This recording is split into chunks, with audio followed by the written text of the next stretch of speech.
കേന്ദ്രസേനയുടെ സുരക്ഷ ഏർപ്പെടുത്തിയുള്ള ആഭ്യന്തര മന്ത്രാലയത്തിന്റെ ഉത്തരവ് സംസ്ഥാനത്തിന് കൈമാറി.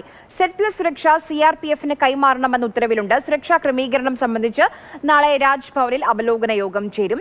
അനന്തകൃഷ്ണൻ വിവരങ്ങളുമായി തിരുവനന്തപുരത്ത് നിന്ന്. അനന്തൻ, CRPF എത്തിക്കഴിഞ്ഞാൽ കേരള പോലീസ് തുടരണോ? ഇപ്പോൾ ഒരു പ്രതിഷേധമുണ്ടായാൽ ആര് കേസെടുക്കണം? അതിന് കേരള പോലീസ് വേണ്ടിവരില്ലേ? ഈ വഴികളെല്ലാം ക്ലിയർ ചെയ്യാൻ പോലീസിന്റെ ആവശ്യമുണ്ടാകില്ല. അങ്ങനെ കുറെ കാര്യങ്ങളിൽ ഇനി ക്ലാരിറ്റി വരേണ്ടതുണ്ട്. നാളത്തെ യോഗത്തോടു കൂടി അതുണ്ടാകുമോ?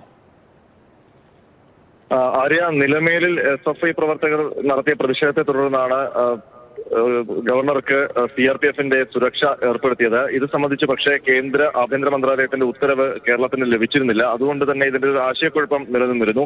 ഇന്ന് രാവിലെയോടെയാണ് കേന്ദ്ര ആഭ്യന്തര മന്ത്രാലയത്തിന്റെ ഉത്തരവ് സംസ്ഥാനത്തിന് ലഭിച്ചത്. ഇതിന്റെ അടിസ്ഥാനത്തിൽ Z+ കാറ്റഗറിയിലുള്ള സുരക്ഷ ക്രമീകരണം, ഗവർണർക്കുള്ള സുരക്ഷാ ക്രമീകരണം CRPFനെ ഏൽപ്പിച്ചുകൊണ്ടുള്ള ഉത്തരവാണ് ലഭിച്ചത്.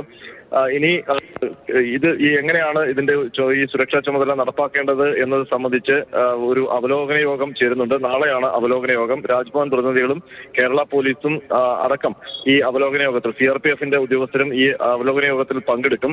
നിലവിൽ കേരള പോലീസിന്റെ സുരക്ഷാ ക്രമീകരണങ്ങൾ രാജ്ഭവനിൽ തുടരുന്നുണ്ട്. ഇപ്പോൾ CRPFന്റെ സുരക്ഷയുമുണ്ട്, കേരള പോലീസിന്റെ സുരക്ഷയുമുണ്ട്.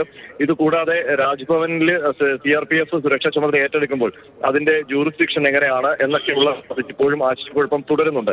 അപ്പോൾ അത് സംബന്ധിച്ചൊക്കെയുള്ള ഒരു വ്യക്തത നാളത്തെ അവലോകന യോഗത്തിന് ശേഷം ഉണ്ടാകുമെന്നാണ് പ്രതീക്ഷിക്കുന്നത്. ആര്യ, ശരി, എന്തായാലും നമ്മൾ കണ്ടതാണ് നിലമേലിൽ നിലവിട്ട പ്രതിഷേധങ്ങളൊക്കെ ആയിരുന്നു.